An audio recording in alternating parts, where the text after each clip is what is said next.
Bienvenidos, hoy nos adentramos en, una colección de escritos que ha sido realmente una piedra angular de la cultura occidental, la Biblia. No la vemos tanto como un único libro, sino más bien como esa biblioteca que describe nuestro material fuente, ¿no? Una narrativa que se extiende desde el Génesis hasta, la visión final del Apocalipsis. Exacto, una saga extensísima que relata no solo la creación y la caída, sino también el auge y, el declive de naciones enteras, y esa esperanza persistente de una restauración final. Precisamente. Y un eje fundamental que recorre toda esta historia tan compleja son los pactos. Esos acuerdos tan singulares establecidos entre, la divinidad y la humanidad. Y es justo en la naturaleza de estos pactos donde vamos a centrar nuestro análisis hoy. Senta nuestro material. Deberíamos entender estos pactos divinos, primordialmente, como una expresión de la gracia incondicional de Dios. O sea, una gracia que asegura su propósito redentor a pesar de la constante y a veces flagrante infidelidad humana. O, por el contrario, están estos pactos definidos intrínsecamente por la condición de la obediencia humana, poniendo el foco entonces en nuestra responsabilidad y en las consecuencias, a veces muy severas, que acarrea el fracaso en cumplirla. Yo sostendré que la gracia divina es el motor principal y constante que impulsa la trama general. Y yo, por mi parte, argumentaré que la naturaleza condicional de estos acuerdos y la importancia, yo diría, insoslayable de la respuesta humana son elementos estructurales que simplemente no podemos ignorar al leer esta narrativa. A ver, desde mi perspectiva, la iniciativa divina y su carácter, gratuito, son el punto de partida y el hilo conductor. Todo arranca en Génesis con la creación, que se describe como un acto de pura generosidad, ¿no? Donde se forma al ser humano a imagen de Dios, reflejando un propósito inicial benevolente. Incluso después de la introducción del conflicto y esa alienación que llamamos la caída, la gracia yo creo persiste. El pacto con Noé, por ejemplo, simbolizado por el arco iris, se presenta como una promesa unilateral de Dios de preservar la vida. Y esto se hace y se subraya a pesar de reconocer explícitamente la inclinación humana hacia el mal. El pacto con Abraham es en este sentido un caso paradigmático.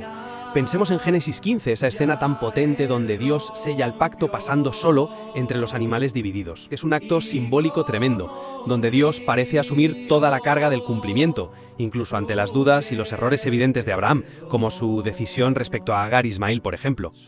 La promesa de hacer de él una gran nación y de bendecir a través de él a todas las familias de la tierra, surge de una elección soberana divina, no de los méritos de Abraham. Más adelante, el pacto con David, que encontramos en 2 Samuel 7, promete un linaje real y un trono eterno. Una visión que, la verdad, parece trascender los fallos personales, a veces muy graves, de David y sus descendientes. Todo esto, tal como yo lo leo, apunta hacia el nuevo pacto. La figura de Jesús, su vida, muerte y resurrección, representa la culminación de esta dinámica, de gracia. Dios mismo provee la solución al problema de la desobediencia, cumpliendo las promesas anteriores mediante lo que, se denomina la expiación sustitutoria, esa idea de que Cristo asume el castigo en nuestro lugar. Es la fidelidad de Dios, no la humana, la que en última instancia sostiene y dirige la historia. Entiendo esa lectura, sí.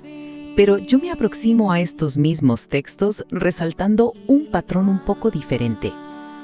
A ver, sin negar la iniciativa divina, que es obvia, la narrativa bíblica, tal como la encontramos en nuestro material, parece estar marcada de forma, yo diría, indeleble por las consecuencias directas de las acciones humanas dentro de ese marco del pacto.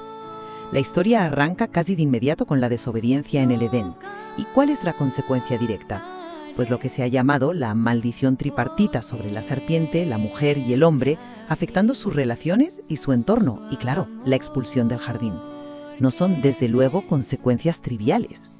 La corrupción humana escala, según nos cuenta el relato, hasta el punto de provocar el diluvio, presentado como un juicio divino de proporciones cósmicas sobre una humanidad malvada. Solo se salva Noé, descrito como justo en su generación. Después tenemos el episodio de la Torre de Babel. Ese orgullo colectivo que busca hacerse un nombre es confrontado directamente con la confusión de lenguas y la dispersión. Si avanzamos hasta el Sinaí, la entrega de la ley no se presenta como una opción más. Es el código explícito para que Israel funcione como la nación santa de Dios. Y viene acompañada de un sistema muy detallado de bendiciones por la obediencia y maldiciones por la desobediencia, que es particularmente explícito en Deuteronomio.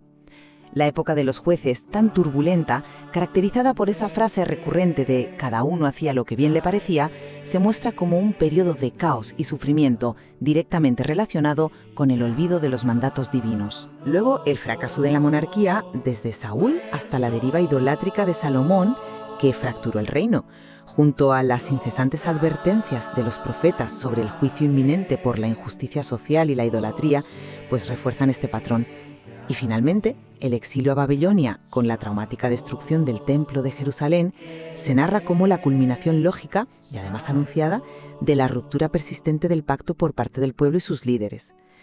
La historia parece demostrar, a veces de forma muy cruda, que estos pactos implican condiciones reales, con efectos tangibles y a menudo devastadores. No parecen ser, desde luego, un cheque en blanco divino. Profundicemos entonces un poco en el pacto abrámico, que ambos hemos mencionado como clave. Yo insisto en que la escena de Génesis 15, donde solo Dios atraviesa los animales, es un símbolo muy poderoso de la naturaleza incondicional de su compromiso. Es Él quien se obliga a sí mismo. Y pensemos también en el monte Moriah. Aunque la prueba que se le exige a Abraham es extrema, al final es Dios quien provee el carnero para el sacrificio.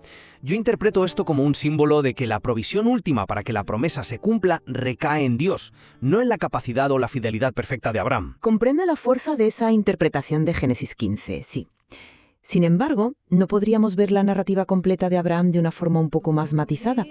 A ver, si bien la promesa inicial es claramente divina, el relato no pasa por alto las exigencias que se le ponen a Abraham.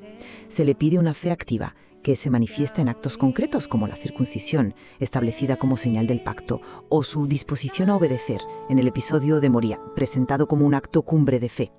Pero al mismo tiempo la narrativa no oculta que sus decisiones erróneas, como el plan con Agar y Ismael para asegurar un heredero, pues generan conflictos y tensiones con consecuencias duraderas dentro de la propia historia familiar. Esto sugiere que aunque el cumplimiento final de la promesa esté anclado en la fidelidad de Dios, las acciones y la obediencia o desobediencia de Abraham no eran irrelevantes, ni mucho menos. Sus elecciones tenían peso y afectaban el desarrollo de los acontecimientos y sus relaciones. La promesa divina no parece anular la importancia de la respuesta humana. Mencionas la respuesta humana, y eso me lleva directamente al Sinaí. La entrega de la ley allí parece el ejemplo paradigmático de la condicionalidad que defiendes, ¿verdad? Los 10 mandamientos, las leyes detalladas, las bendiciones y maldiciones explícitas. Parece definir una relación basada primordialmente en el cumplimiento. Exactamente. Es que aquí es donde yo veo más claramente la estructura condicional. La formulación es a menudo del tipo: si obedecéis, entonces seréis bendecidos. Pero si desobedecéis, entonces vendrán estas maldiciones, como se detalla extensamente en libros como Deuteronomio. El lenguaje es explícitamente condicional. La ley se presenta como el camino establecido por Dios para que Israel mantenga la relación con Él y pueda permanecer en la tierra prometida. El incumplimiento, según el propio pacto, acarrea consecuencias negativas que están preestablecidas. Es difícil no ver una fuerte condicionalidad en esta estructura, la verdad. Si bien esa estructura es innegable, claro, creo que es crucial considerar el contexto narrativo que nos proporciona el propio material. La ley se entrega en el Sinaí después de la liberación de Egipto. Dios redime a Israel de la esclavitud por iniciativa propia, un acto de pura gracia, antes de darles la ley.